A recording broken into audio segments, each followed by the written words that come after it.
SIR এবং সেখানে মালদাতে যেটা দেখা যাচ্ছে যে জুলাইয়ের মধ্যে 23,000 আবেদনে অনুমোদন দিয়েছে পঞ্চায়েত, জন্ম শংসাপত্র আবেদনে হিড়িক বাড়ছে। বাড়বে তো, এসআইআর নিয়ে তো সারা দেশ জুড়ে তোলপাড় হচ্ছে এবং সুপ্রিম কোর্ট তো এটাই বলার চেষ্টা করেছে যে এসআইআর নিয়ে মানুষের মধ্যে যেন অকারণে ভয় ভীতি তৈরি না হয়, তার জন্য সরলভাবে স্থানীয় ভাষায় আপনারা সব কিছু মানুষকে বলুন। এবং সেখানে বিহারের ক্ষেত্রে যারা ভোট দিতে পারেনি বা ভোটে লিস্টের নাম নেই তাদের জন্য আধার কার্ড বিবেচনা করার কথা বলে দিয়েছে সুপ্রিম কোর্ট। কিন্তু মানুষের সতর্কতা বাড়ছে মানুষের, কারণ জানে কোত্থেকে কী হবে। এই এসআরকে নিয়ে মানুষের মধ্যে প্রচণ্ড আতঙ্ক তৈরি হয়েছে। সেই জন্য এটা নির্বাচন কমিশনের দায়িত্বের মধ্যে পড়ে যে সহজ সরলভাবে কি বলতে চাইছে সেটা বলা। আমরা এর মধ্যে হাইকোর্ট সুপ্রিম কোর্ট গেছি এই ব্যাপারে মানুষের যাতে কোনো অসুবিধা না হয়, যেন যোগ্য ব্যক্তিকে যেন ভোট তালিকা থেকে বাদ না দেওয়া হয়, তার জন্য আমরা এর মধ্যে সুপ্রিম কোর্ট গেছি। সুপ্রিম কোর্ট রায় দিচ্ছে, মানুষের ফেভারে সেই রায় যাচ্ছে।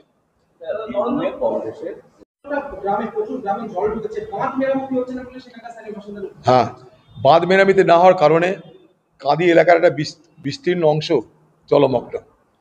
বাঁধ মেরামতি হয়নি তার একটাই কারণ, যে সেচ দপ্তরের অবহেলা, কন্ট্রাক্টর আর সেচ দপ্তরের একটা আঁতাত, অসাধু আঁতাত এবং মানুষের প্রতি উদাসীনতা।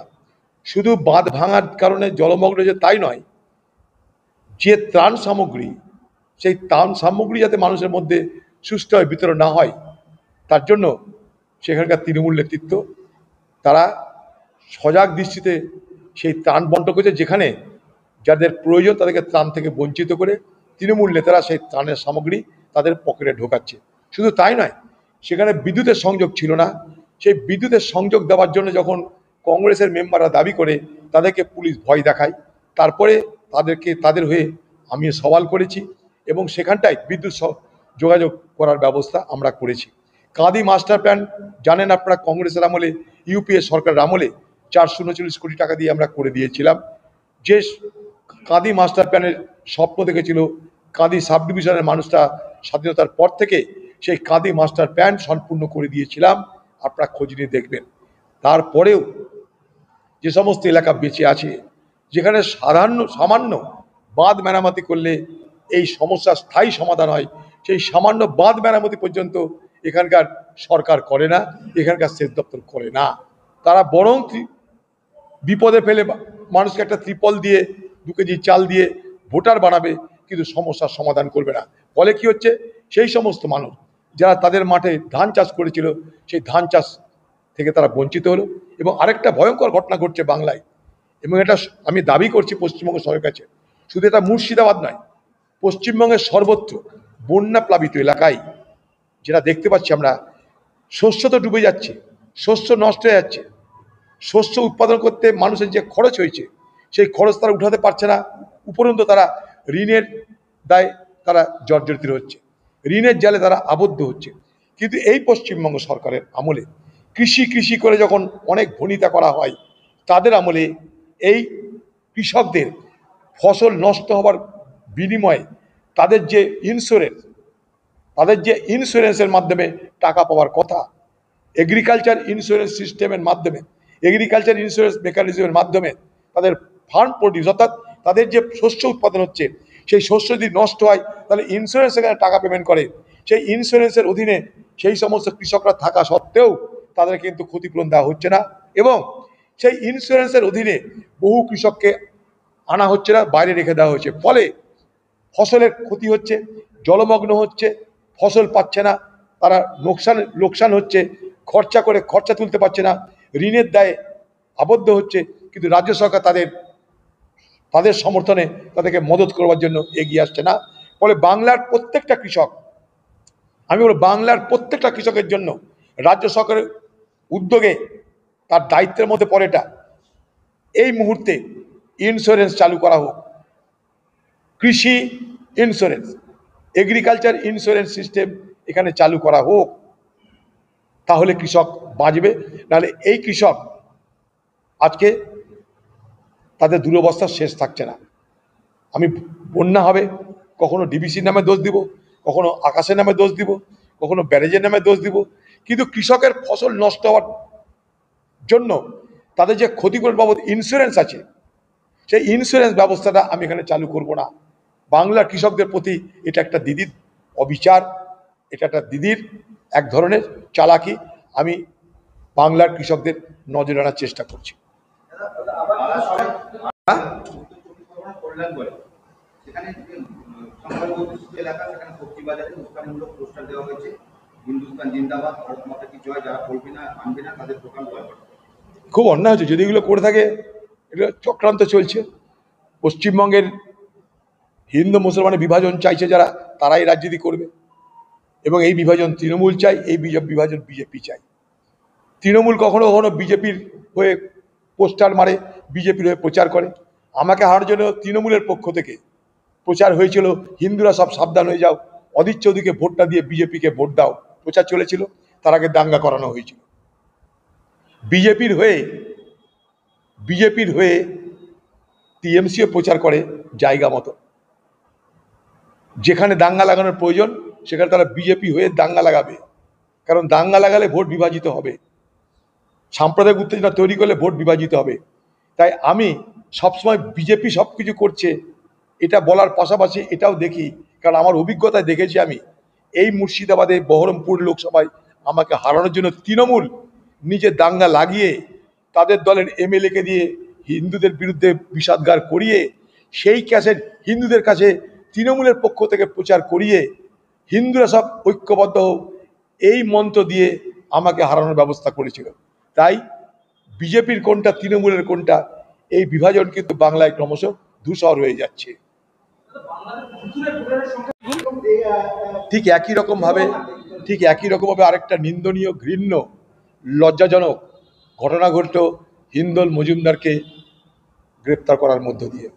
কতটা পশ্চিমবঙ্গের তৃণমূল নির্লজ্জ হতে পারে, কতটা পশ্চিমবঙ্গের প্রশাসন দুর্বিনীত হতে পারে, দাসত্বগিরি করতে পারে, তৃণমূলের পা চাটতে পারে, তার প্রমাণ একটা গবেষক, যে গবেষক একটা বাঙালি গবেষক, যে বাঙালি গবেষকের জন্য আমাদের গর্ব করা উচিত, যে বাঙালি গবেষককে পশ্চিমবঙ্গ সরকারের যখন বাঙালি করে ভোট কুড়াচ্ছে তখন পশ্চিমবঙ্গ সরকার উচিত ছিল সেই বাঙালি গবেষককে পশ্চিমবঙ্গে অন্তত নবান্নতে বসিয়ে এখানকার যারা বিদ্বান সমাজ, যারা বিজ্ঞানী সমাজ, তাদের সঙ্গে তার পরিচয় করিয়ে একটা আলোচনা করবার, তাহলে হয়তো সেটা সঠিক হতো।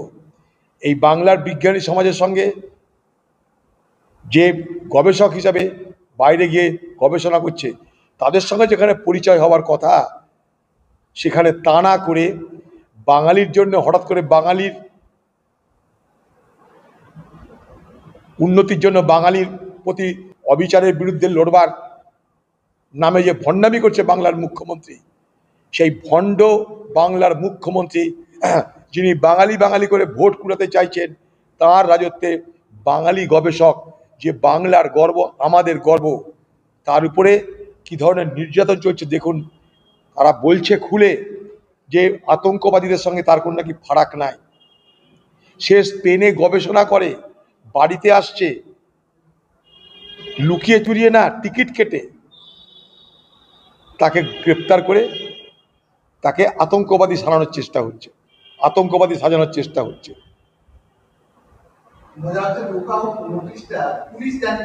অদ্ভুত ব্যাপার, যেখানে লুকআউট নোটিশ হয় না আইনে, সেখানে লুকআউট নোটিশ বার করে দিয়েছে। তাকে আবার লাদেনের দলের লোক বাড়াচ্ছে টিএমসি, তাকে এখনো পাকিস্তানি বলে নেই, খুব এখনো পাকিস্তানি সন্ত্রাসবাদী বলে নেই। খুব কোথায় চলেছে তৃণমূলের ভাষণের, তৃণমূলের বক্তব্যে মনে হচ্ছে আকাশ থেকে বাজ ভেঙে পড়ছে আমাদের। একটা ছেলে তার মেধা দিয়ে, যোগ্যতা দিয়ে, কৃতিত্ব দিয়ে পড়াশোনা করে বড় হয়েছে, সে বিদেশে পড়তে গেছে, তাকে সেখানকার সরকার সুযোগ দিয়েছে, আপনার সরকার নয়। তাকে এইভাবে আপনি একটা ঘৃণ্য আতঙ্কবাদীর মতন মুখে গামছা বেঁধে, কাপড় বেঁধে এইভাবে তাকে গ্রেপ্তার করছেন।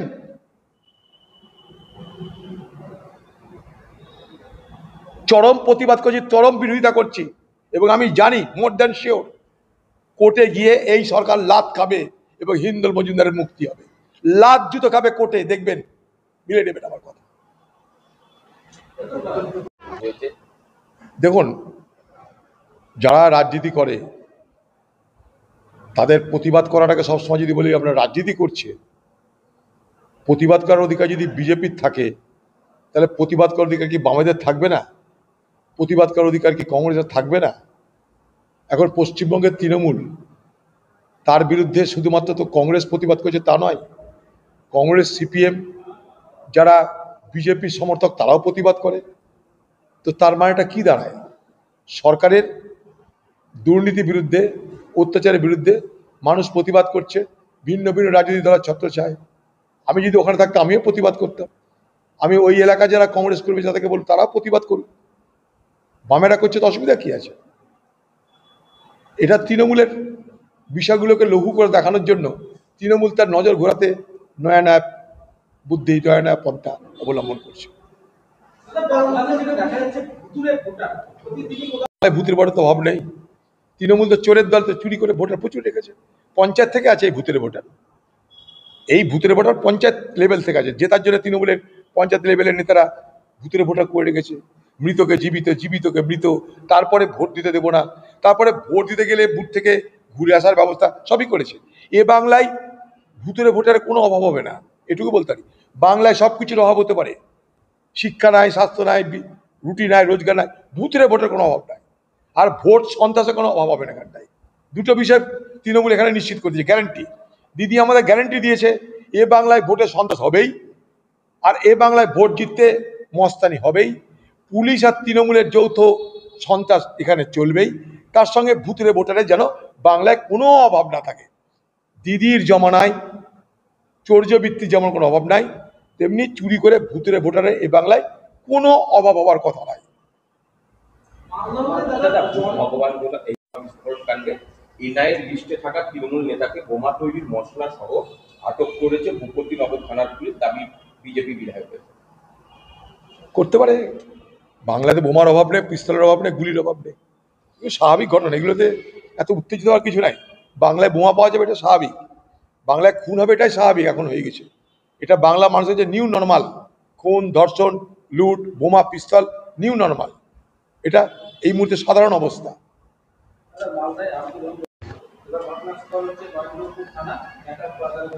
আরে তৃণমূল নেতা জমি লুট করবে তো কে করবে? তৃণমূল দলটা করছে তো জমি লুট করার জন্য। হয় জমি লুট, না পয়সা লুট, না পঞ্চায়েত লুট। লুট করতে তো তৃণমূল দল। তা তৃণমূল দলের লোক লুট করবে তো কি করবে? তারা কি কবিতা লিখবে? তারা কি ছবি আঁকবে? ও দিদি এঁকেছিল ভোটের আগে নাটক করার জন্য, সেই ছবি আর দিদি আঁকে না। যেদিন থেকে নারদা হয়েছে, এই সারদা কাণ্ড ঘটেছে, দিদি সেদিন থেকে ছবি আঁকা বন্ধ করে দিয়েছে। কারণ দিদি জানে আমার ছবি সারদা নাকি কিনেছিল কত কত কোটি টাকায়, হ্যাঁ 81 কোটি টাকায়। 81 পয়সাতেও বিক্রি হবে না, দিদি জানে। চলো আর নাই,